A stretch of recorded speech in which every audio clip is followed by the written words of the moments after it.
गुरुदेव हमारे कथावाचक जी, 3 के घर बिना बुलाए जाओ, 3 के घर, माता के घर, पिता के घर और गुरु के घर। जब सती जी जा रही थी और यज्ञ, देखिए सब लड़कियां हैं जो अपनी माताएं हैं, अभी मायके में कोई कार्यक्रम हो, सत्यनारायण कथा ही हो, तो अगर वो पता पा जाए कि आज मेरे मायके में सत्यनारायण व्रत कथा है, तो अपने भाई से, अपने पतिदेव से या अपने लड़के से कहेंगे चलो बेटा मोटरसाइकिल से छोड़ाओ, आज मेरे पिता के यहाँ कथा है, तो चल देती।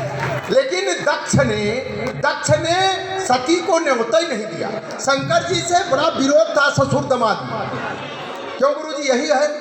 और जब दोनों में विरोध था तो न्योता नहीं आया, तो पार्वती दक्ष जी ने कहा, सती ने कहा कि आपका न्योता आवे चाहे न आवे, आप तो एकदम सबको बिगाड़े रहते हैं, आपकी किसी से पड़ती नहीं। मेरे पिता हैं, उनके घर यज्ञ हो रहा, विमान जाने लगा, सब न्योता जाने लगा, तो सती जी चल दी।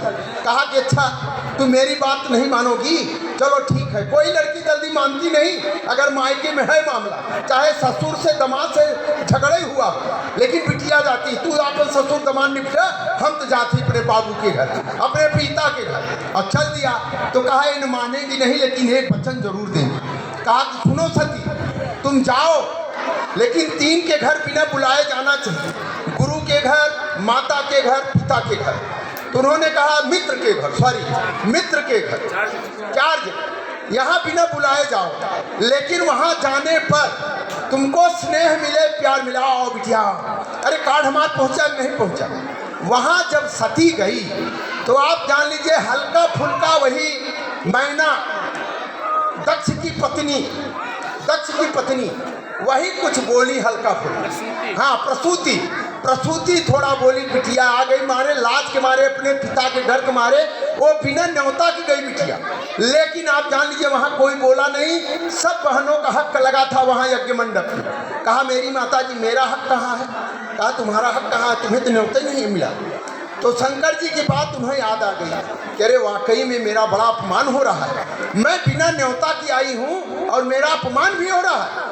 तो आप जान लीजिए सती को इतना अपमान लगा कि सती उसी हवन कुंड में कूद गई और उसने 2 दूत भी पठाया था। भगवान शंकर ने 2 दूत भी पठाया था कि जाओ देखो यहाँ क्या इनका सम्मान मिलता है। आप जान लीजिए सती कुंड में कूद गई और कहा कि अगले जब मैं पुनः जन्म लूँ तो मुझे यही पति मिले, भगवान शंकर मिले। तो ऐसी ऐसी परीक्षाएं होती हैं। तो भगवान राम विवाह के लिए नहीं गए थे, ये अकस्मात हुआ कि राजा जनक ने एक प्रतिज्ञा किया था, प्रण किया था कि जो धनुष तोड़ेगा मैं उसी के साथ विवाह करूंगा। इस विवाह को सीता मैया ने कराया।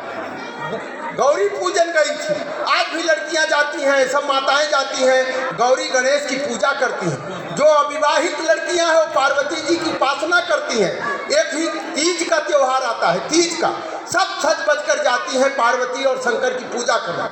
ये दाम्पत्य जीवन में भगवान शंकर और पार्वती का बेजोड़ उदाहरण है। तो शंकर जी ये गए, वहाँ गौरी पूजन करने गई थी। विवाह से पहले हर लड़कियाँ पूजन करती हैं। सीता जी गई और देखी फुलवारी लीला में, ये तो बड़ा सुंदर वर है, ये तो बड़ा सुंदर वर है। तो फुलवारी लीला में ही संपर्क हो गया था।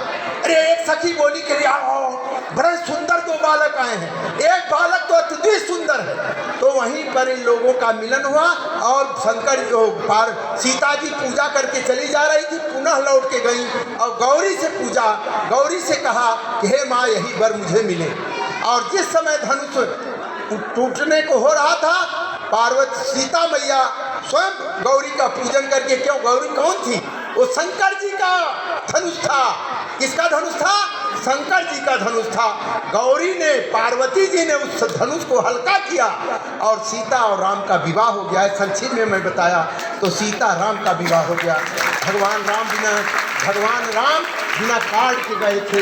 ये मैंने आपको छोटा सा रूप बताया। मात्र सबको रामायण का काफ़ी थोड़ा सा रहता है। गुरु जी तो हमारे बड़े मज़े आए हैं। मैं सबको सादर प्रणाम करते हुए आज विवाह के अवसर पर मैं पूरे आयोजक मंडल को, अब विशेष करके अपने गुरु जी को, जो इन्होंने इतना बढ़िया, इतनी सारगर्भित कथा, इतनी अच्छी कथा हम तो शायद सुनते हैं कि इतना अच्छा वक्ता जल्दी आते नहीं। ये आप लोगों का सौभाग्य है, सौ निवासियों का, कि हम भी 22 किलोमीटर जाना है अभी रात 22 किलोमीटर जाएंगे। तो ये आशीष, राजेंद्र, ये जितने आयोजक मंडल हैं, मैं सबको साधुवाद, धन्यवाद। अब विशेष करके मातृशक्ति को, आपको, अगर आप सब ना आवे तो गुरु जी का भी मन नहीं लगेगा। गुरु, मैं एक दिन आया था, केवल 10 दिन, 10 वक्ता